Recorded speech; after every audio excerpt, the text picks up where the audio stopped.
Hello friend, welcome to Kannan info Tamil. நம்ம இன்னைக்கு என்ன டாபிக் பார்க்க போறோம் அப்படின்னா, கடந்த சில வருடங்களா இந்திய எல்லையில பிரச்சனைகள் அதிகரிச்சிருக்கு. குறிப்பா சீனாவும் பாகிஸ்தானும் இணைந்து கொண்டு இந்தியாவிற்கு பிரச்சனை கொடுக்க ஆரம்பிச்சிருக்காங்க.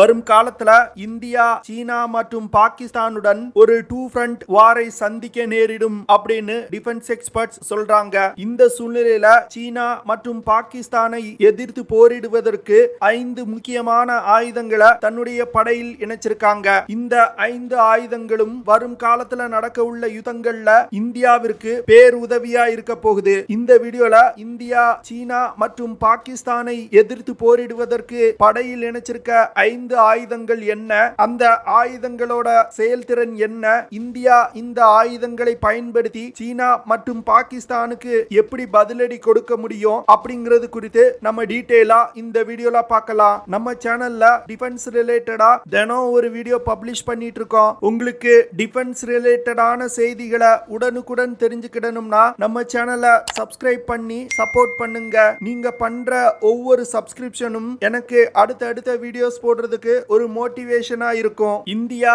தன்னுடைய ஃபயர் பவரை அதிகரிப்பதற்கு முதல்ல தன்னுடைய படையில் இணைத்த ஆயுதம் ரஃபேல் போர் விமானங்கள். இந்த ரஃபேல் போர் விமானம் பிரான்ஸ் நாட்டின் டசால்ட் நிறுவனத்தால் உருவாக்கப்பட்ட ஒரு நெக்ஸ்ட் ஜெனரேஷன் ஃபைட்டர் ஜெட். பிரான்சிடம் இருந்து 36 ரஃபேல் போர் விமானங்களை ஆர்டர் செஞ்சிருந்தாங்க.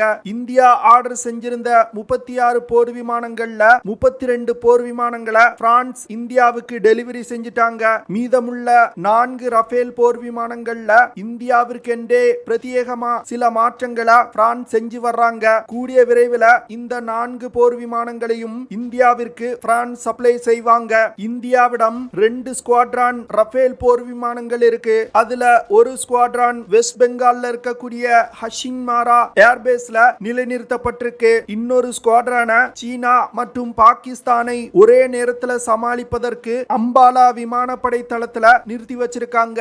இந்த ரஃபேல் போர் விமானம் ஒரு 4.5 ஜெனரேஷன் விமானம். இந்த விமானத்தால பலவிதமான ஆபரேஷன்களை கேரி அவுட் செய்ய முடியும். குறிப்பா சொல்லணும் அப்படின்னா air superiority, reconnaissance, ground strike, anti ship strike மற்றும் ரஃபேல் போர் விமானங்களை பயன்படுத்தி அணு ஆயுத தாக்குதல் கூட நடத்த முடியும். ரஃபேல் போர் விமானத்துல ஷார்ட் மற்றும் லாங் ரேஞ்ச் கொண்ட பலவிதமான மிசைல்கள் இணைக்கப்பட்டிருக்கு. இந்த மிசைல்களை பயன்படுத்தி தரை, கடல் மற்றும் ஆகாயத்தில் இருக்கக்கூடிய டார்கெட்டுகளை மிக துல்லியமா தாக்கி அழிக்க முடியும். குறிப்பா சொல்லணும் அப்படின்னா 100 கிலோமீட்டர் தாக்குதல் வரம்பு கொண்ட மிட்டியார் ஏர் டு ஏர் மிசைல்கள் இணைக்கப்பட்டிருக்கு. அது மட்டும் இல்லாம skol cruiser missile, hammer precision guided units போன்ற பலவிதமான ஆயுதங்கள் இந்த விமானத்துல இணைக்கப்பட்டிருக்கு. ரஃபேல் போர் விமானத்தால அதிகபட்சமா 3700 கிலோமீட்டர் தூரம் வரைக்கும் பறந்து சென்று இலக்குகளை தாக்க முடியும். இந்த விமானத்தால 1900 கிலோமீட்டர் பெர் ஹார் வேகத்துல பறக்க முடியும். ரஃபேல் போர் விமானங்களை இந்திய விமானப்படையில் இணைத்தது ஒரு கேம் சேஞ்சர் அப்படின்னு டிஃபென்ஸ் எக்ஸ்பர்ட்ஸ் சொல்றாங்க. இந்த விமானம் இந்திய விமானப்படையோட செயல்திறன்ல ஒரு மிகப்பெரிய முன்னேற்றத்தை ஏற்படுத்தியிருக்கு. இரண்டாவதா இந்தியா தன்னுடைய படையில் இணைத்த ஆயுதம் S-400 missile defence system. S-400 missile defence சிஸ்டத்தை ரஷ்யாவிடம் இருந்து வாங்கியிருக்காங்க. இந்த S-400 மிசைல் டிஃபென்ஸ் சிஸ்டம் சீனாவுடன் எல்லை பிரச்சனை உக்கிரமா நடந்து கொண்டிருக்கும் பொழுது ரஷ்யா இந்தியாவிற்கு டெலிவரி செய்ய ஆரம்பிச்சாங்க. இந்த S-400 ஏர் டிஃபென்ஸ் சிஸ்டத்தை சீனா ஏற்கனவே தன்னுடைய எல்லையில் நிலைநிறுத்தி இருந்தாங்க. அதற்கு போட்டியாக இந்தியா S-400 ஏர் டிஃபென்ஸ் சிஸ்டத்தை அதிவேகமா டிப்ளாய் செஞ்சு வர்றாங்க. இந்தியா ரஷ்யாவிடம் இருந்து S-400 ஏர் டிஃபென்ஸ் சிஸ்டத்தை வாங்கியதும் அமெரிக்கா இந்தியா மீது பொருளாதார தடை விதிக்க போறதா அறிவிச்சாங்க. ஆனா இந்தியா தன்னுடைய ராஜதந்திரத்தால் அமெரிக்காவை பொருளாதார தடை விதிக்காம தடுத்துட்டாங்க. லைன் ஆஃப் ஆக்சுவல் கண்ட்ரோல் பகுதியில இந்தியா டிப்ளாய் செஞ்சிருக்க S-400 ஏர் டிஃபென்ஸ் சிஸ்டத்தினால UAE-கள், ஃபைட்டர் ஜெட்ஸ், பாலிஸ்டிக் மற்றும் க்ரூஸ் மிசைல்ஸ் போன்ற பலவிதமான ஏரியல் டார்கெட்ஸை தாக்கி அழிக்க முடியும். S-400 ஏர் டிஃபென்ஸ் சிஸ்டத்துல 4 விதமான மிசைல்கள் பயன்படுத்தப்பட்டு வருது. இந்த 4 விதமான மிசைல்களை பயன்படுத்தி குறைந்தபட்சமா 40 கிலோமீட்டர்ல இருந்து அதிகபட்சமா 400 கிலோமீட்டர் தூரத்துல உள்ள ஏரியல் டார்கெட்ஸை மிக துல்லியமா தாக்கி அழிக்க முடியும். இந்த மிசைல் டிஃபென்ஸ் சிஸ்டத்தினால ஒரே நேரத்துல இந்தியாவை நோக்கி வரக்கூடிய 80க்கும் 1000க்கும் மேற்பட்ட ஏரியல் டார்கெட்ஸை தாக்கி அழிக்க முடியும். S-400 ஏர் டிஃபென்ஸ் சிஸ்டத்தை ஒரு இடத்துல இருந்து இன்னொரு இடத்துக்கு ஈஸியா எடுத்து சென்று டிப்ளாய் செய்ய முடியும். ஒரு இடத்துல இருந்து இன்னொரு இடத்துல டிப்ளாய் செய்வதற்கு வெறும் 5 நிமிடங்கள் தான் ஆகும். S-400 ஏர் டிஃபென்ஸ் சிஸ்டத்தை எல்லையில் நிலைநிறுத்தியதன் மூலம் இந்தியாவுடைய வான்பரப்புக்குள் சீனா மற்றும் பாகிஸ்தானுடைய மிசைல்ஸ் மற்றும் விமானங்களால் நுழையவே முடியாது. சமீபத்துல குகு எஃப்எம்ல ஆல்பர்ட் ஐன்ஸ்டீன் அப்படிங்கிற ஆடியோ புக்கை நான் கேட்டேன். இந்த ஆடியோ புக் மூலமா ஐன்ஸ்டீன் அவர்கள் குறித்து பல முக்கியமான தகவல்களை நான் தெரிஞ்சுக்கிட்டேன். ஆல்பர்ட் ஐன்ஸ்டீன் அவர்களின் வாழ்க்கை எப்படி இருந்தது, அவர் என்னென்ன கண்டுபிடிப்புகளை செஞ்சிருக்காரு, ஆல்பர்ட் ஐன்ஸ்டீன் அவர்களின் வருகைக்கு பிறகு அறிவியல் உலகம் எப்படி மாற்றி அமைக்கப்பட்டது அப்படிங்கிறது குறித்து பல அரிய தகவல்களை அந்த ஆடியோ புக் மூலமா நான் தெரிஞ்சுக்கிட்டேன். உங்களுக்கு ஆல்பர்ட் ஐன்ஸ்டீன் அவர்களின் கண்டுபிடிப்புகள் மற்றும் வாழ்க்கையை பற்றி தெரிஞ்சுக்கிடணும்னா இந்த ஆடியோ புக்கை மிஸ் பண்ணாம கேளுங்க. குகு எஃப்எம்ல நீங்க எந்த ஒரு வேலையும் செஞ்சுக்கிட்டு ஒரு பாட்டு கேட்கிற மாதிரி ஒரு புக்கை ஆடியோ ஃபார்மேட்ல கேட்டு முடிக்கலாம். குகு எஃப்எம் முழுக்க முழுக்க இந்தியாவிலே உருவாக்கப்பட்ட one of the leading audio book app. Kuku எஃப்எம்ல தமிழ், ஆங்கிலம் தவிர இந்தியாவின் பல்வேறு மொழிகள்ல ஆடியோ புக்ஸ் இருக்கு. தமிழ்ல மட்டும் கிட்டத்தட்ட 10,000 மணி நேரத்திற்கான கண்டென்ட் லைப்ரரி இருக்கு. ஒரு புக்கை வாங்கி நீங்க படிக்கணும்னா குறைஞ்சது 300 இருந்து 500 ரூபாய் வரைக்கும் செலவாகும். ஆனா குகு எஃப்எம் ஓட ஒரு வருட சப்ஸ்கிரிப்ஷனே 399 ரூபாய் தான். 399 ரூபாய்க்கு எக்கச்சக்கமான பிரபலமான புக்ஸோட புக் சமரி மற்றும் ஆடியோ புக்ஸை கொடுக்கறாங்க. இதுல நம்ம சேனல் சப்ஸ்கிரைபர்ஸ்க்கு ஒரு ஆஃபர் இருக்கு. கண்ணன் 50 அப்படிங்கிற ப்ரோமோ கோட யூஸ் பண்ணீங்க அப்படின்னா 399 ரூபாயில 50% டிஸ்கவுண்ட் பண்ணி வெறும் 199 ரூபீஸ்ல ஒரு வருடத்துக்கு எல்லா ஆடியோ புக்ஸையும் நீங்க கேட்கலாம். இந்த ஆஃபர் முதல் 250 நபர்களுக்கு மட்டும்தான். இந்த சான்ஸை மிஸ் பண்ணிராதீங்க. உடனே குகு எஃப்எம் ஆப்பை டவுன்லோட் பண்ணுங்க. ஆப்போட லிங்க் மற்றும் ப்ரோமோ கோட நான் டிஸ்கிரிப்ஷன்ல கொடுக்கிறேன். மூன்றாவது ஆயுதம் MQ-9 ரீப்பர் ட்ரோன். இந்த ட்ரோனை இந்தியா அமெரிக்காவிடம் இருந்து வாங்கியிருக்காங்க. தற்போதைய நிலையில் இந்திய கடற்படையில 3 MQ-9 ரீப்பர் ட்ரோன்கள் லீஸுக்கு எடுத்து பயன்படுத்தப்பட்டு வருது.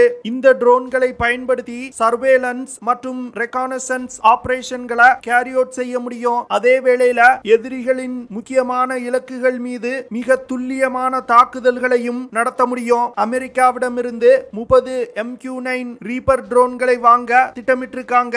இந்த 30 ட்ரோன்கள்ல 3 சர்வீஸ்களுக்கும் தலா 10 ட்ரோன்கள் வழங்கப்பட உள்ளது.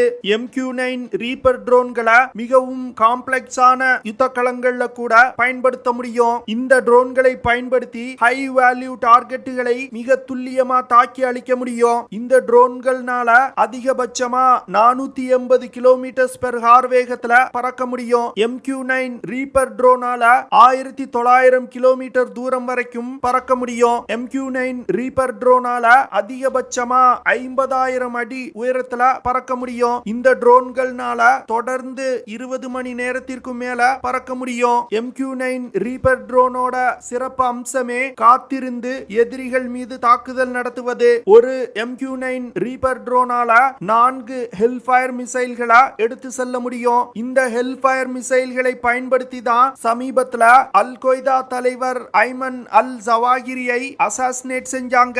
இந்திய படையில் இணைக்கப்பட்ட 4வது கேம் சேஞ்சர் ஆயுதம் தேஜஸ் லைட் காம்பேக்ட் ஏர்கிராஃப்ட். தேஜஸ் லைட் காம்பேக்ட் ஏர்கிராஃப்ட் இந்தியாவிலே உருவாக்கப்பட்ட ஒரு அதிநவீன போர் விமானம். சமீபத்துல இந்திய விமானப்படை HAL நிறுவனத்திடமிருந்து 83 தேஜஸ் MK-1A விமானங்களை வாங்க போறாங்க.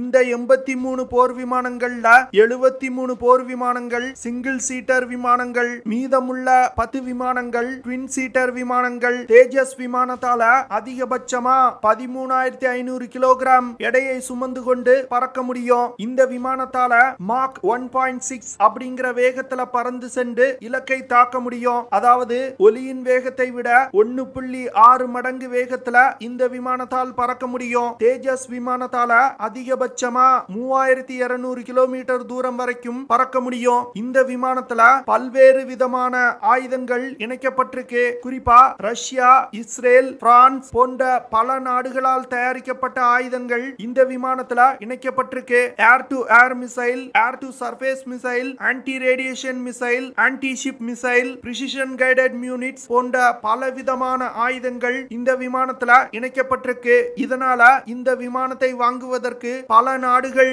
முயற்சி செய்து வந்துகிட்டு இருக்காங்க. தேஜஸ் விமானத்தை அதிகமான காம்போசிட் மெட்டீரியல்களை கொண்டு உருவாக்கி இருக்காங்க. இதனால இந்த விமானத்தை ரடார்கள்னால அவ்வளவு எளிதா கண்டுபிடிக்க முடியாது. இந்த விமானத்தினால சூப்பர் சானிக் வேகத்துல பறந்து சென்று அஃபென்சிவ் ஆபரேஷன்களையும் கேரி அவுட் செய்ய முடியும். தேஜஸ் விமானங்கள் தற்போது இந்திய விமானப்படையில் பயன்பாட்டில் உள்ள MiG-21 பைசன் விமானங்களை ரீப்ளேஸ் செய்ய போகுது. இந்தியா கைவசம் உள்ள 5வது ஆயுதம் இந்தியாவுடைய மிசைல்கள். DRDO தொடர்ந்து பலவிதமான மிசைல்களை சோதிச்சு வர்றாங்க. அதுல குறிப்பா சமீபத்துல அக்னி பிரைம் அப்படிங்கிற ஒரு மிசைல சோதிச்சாங்க. இந்த மிசைல் தற்போது இந்தியாவிடம் உள்ள மிசைல்களை விட அதிநவீனமான மிசைல். அக்னி பிரைம் மிசைல் ஒரு மீடியம் ரேஞ்ச் பாலிஸ்டிக் மிசைல். இந்த மிசைல்னால 2000 கிலோமீட்டர் தூரத்துல உள்ள இலக்குகளை மிக துல்லியமா தாக்க முடியும். அக்னி பிரைம் மிசைல மிக எளிதா ரோட் மற்றும் ரயில் மூலமா இந்தியாவின் எந்த ஒரு பகுதிக்கும் எடுத்து சென்று லான்ச் செய்ய முடியும். அது மட்டும் இல்லாம அக்னி பிரைம் மிசைல் ஒரு கேனஸ்டர் மிசைல். இதனால இந்த மிசைல்ல வெடிபொருள் நிரப்பப்பட்டு தாக்குதல் நடத்துவதற்கு எந்நேரமும் தயாரா இருக்கும். சமீபத்துல DRDO பிரளயா அப்படிங்கிற மிசைல சோதனை பண்ணாங்க. இந்த மிசைல் ஒரு ஷார்ட் ரேஞ்ச் பாலிஸ்டிக் மிசைல். பிரளயா மிசைல்னால 150 கிலோமீட்டர்ல இருந்து 500 கிலோமீட்டர் தூரத்துல உள்ள டார்கெட்ஸை மிக துல்லியமா தாக்க முடியும். அடுத்து ஹெலிகாப்டர்கள்ல இருந்து லான்ச் செய்யக்கூடிய ஆன்டி டேங்க் மிசைல்ஸ வெற்றிகரமா இந்தியா டெவலப் செஞ்சிருக்காங்க. இந்த மிசைல்களை பயன்படுத்தி எதிரிகளுடைய டேங்குகள் தொலை தூரத்தில் இருக்கும் பொழுதே தாக்கி அழிக்க முடியும். இறுதியா இந்தியா வெற்றிகரமா அக்னி 5 மிசைல டெவலப் செஞ்சிருக்காங்க. இந்த மிசைல் ஒரு இன்டர்கான்டினென்டல் பாலிஸ்டிக் மிசைல். அக்னி 5 மிசைல இந்தியாவுடைய பிரம்மாஸ்திரம் அப்படின்னு சொல்லலாம். அக்னி 5 மிசைல்னால 5500 கிலோமீட்டர்ல இருந்து 8000 கிலோமீட்டர் தூரத்துல உள்ள டார்கெட்ஸை மிக துல்லியமா தாக்கி அழிக்க முடியும். அக்னி 5 மிசைல் பிரத்யேகமா எதிரிகள் மீது அணு ஆயுத தாக்குதல் நடத்துவதற்காகவே உருவாக்கப்பட்டிருக்கு. இந்த மிசைல்னால 1500 கிலோகிராம் எடை கொண்ட அணு ஆயுதங்களை எடுத்து சென்று எதிரிகள் மீது தாக்குதல் நடத்த முடியும். அக்னி 5 மிசைல்ல MIRV தொழில்நுட்பம் பயன்படுத்தப்பட்டிருக்கு. MIRV அப்படின்னா multiple independently targetable reentry vehicle. அதாவது ஒரே மிசைல்ல ஒன்றுக்கும் மேற்பட்ட வார்ஹெட்களை எடுத்து சென்று தாக்குதல் நடத்த முடியும். அக்னி 5 மிசைல வெற்றிகரமா டெவலப் செய்ததன் மூலம் இன்டர்கான்டினென்டல் பாலிஸ்டிக் மிசைல வெற்றிகரமா டெவலப் செய்து படையில் இணைத்த வெகு சில நாடுகள் அடங்கிய பட்டியல்ல இந்தியாவும் இணைஞ்சிருக்காங்க. இந்த 5 ஆயுதங்கள் தான் இந்தியாவுடைய கேம் சேஞ்சர் ஆயுதங்கள். இந்த ஆயுதங்களை இந்திய படையில் இணைத்ததன் மூலம் இந்திய படையின் வலிமை பல மடங்கு அதிகரிச்சிருக்குன்னு சொல்லலாம். ஓகே ஃப்ரெண்ட்ஸ், நம்ம வீடியோவோட நிறைவு பகுதிக்கு வந்துட்டோம். இதெல்லாம் தான் நான் உங்ககிட்ட ஷேர் பண்ணணும் அப்படின்னு நினைச்ச விஷயங்கள். ஐ ஹோப் நான் ஷேர் பண்ண விஷயங்கள் உங்களுக்கு பிடிச்சிருக்கும்னு நினைக்கிறேன். அப்படி பிடிச்சிருந்துச்சுன்னா ஷேர் பண்ணுங்க, லைக் பண்ணுங்க, கமெண்ட் பண்ணுங்க. மறக்காம நம்ம சேனலுக்கு சப்ஸ்கிரைப் பண்ணுங்க. அப்படியே அந்த பெல் நோட்டிபிகேஷனை கிளிக் பண்ணி ஆல்ங்கிற ஆப்ஷனை எனேபிள் பண்ணிக்கங்க. See you in the next video. Jai Hind.